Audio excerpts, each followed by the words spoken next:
Hello friends, welcome to Pompi's kitchen. Friends, আজ আমি তোমাদের সাথে চিংড়ি মাছ ঝোলের রেসিপি শেয়ার করব। খুবই কম তেল কম মশলা দিয়ে বানিয়েছি, কিন্তু খুবই অসাধারণ হয়েছে খেতে। ফ্রেন্ডস, তোমাদের যদি এই রেসিপিটি ভালো লেগে থাকে তাহলে তোমরা আমার চ্যানেলটিতে গিয়ে প্লিজ লাইক করো, কমেন্ট করো, শেয়ার করে আর সাবস্ক্রাইব করে সবসময় তোমরা আমার পাশে থাকবে। ফ্রেন্ডস, দেখতেই পাচ্ছ খুবই লোভনীয় হয়েছে আর খেতেও কিন্তু খুব অসাধারণ হয়েছে। তাহলে চলো এবার চটজলদি বানিয়ে ফেলি। ফ্রেন্ডস, প্রথমে আমি মাছগুলো ভালো করে কেটে ধুয়ে নুন আর হলুদ মেখে রেখেছিলাম।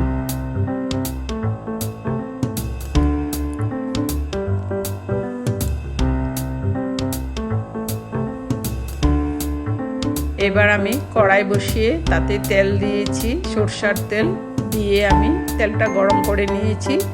এবার মাছগুলো এক এক করে দিয়ে আমি মাছগুলো ভেজে তুলে নেব।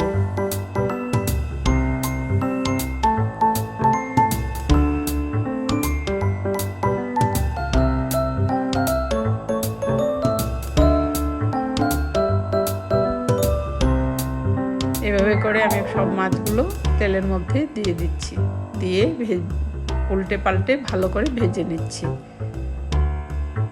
ফ্রেন্ডস, তোমরা এভাবে একবার অবশ্যই ট্রাই করবে, খুবই দুর্দান্ত হয়েছে।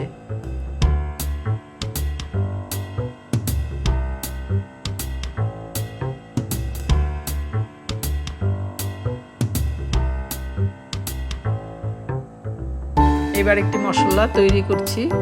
তাতে আমি কাঁচা লঙ্কা, পেঁয়াজ, টমেটো, তেজপাতা, আদা আর শুকনো লঙ্কা দিয়েছি, দিয়ে একটি পেস্ট তৈরি করছি। ফ্রেন্ডস, এবার আমি পেস্টটা মাছের মধ্যে দিয়ে দিয়েছি,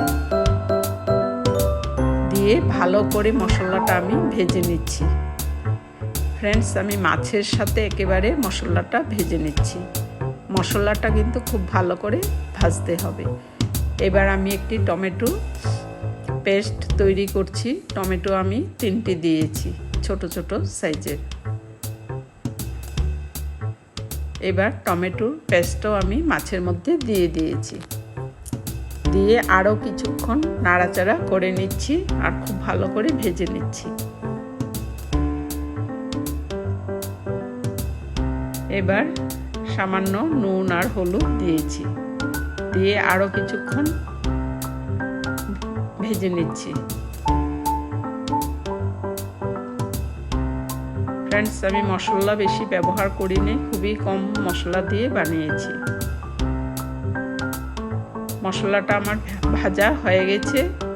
এবার সামান্য 1/4 টেবিল স্পুন আমি গরম মশলা দিয়েছি, আর আমি কোনো মশলা দিইনি।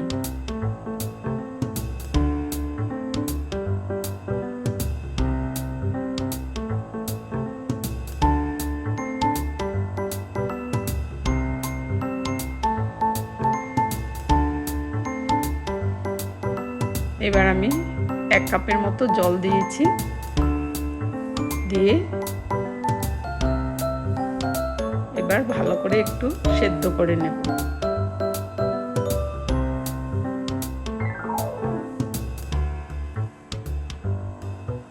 ফ্রেন্ডস, আমার চিংড়ি মাছের ঝোলের রেসিপি মোটামুটি কমপ্লিট হয়ে গেছে। তোমরা অবশ্যই এভাবে একবার ট্রাই করবে। ফ্রেন্ডস, দেখতেই পাচ্ছ খুবই লোভনীয় হয়েছে আর খেতেও খুবই অসাধারণ হয়েছে।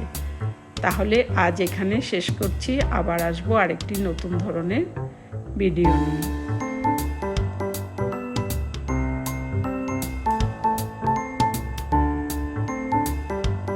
Friends, thanks for watching. Bye.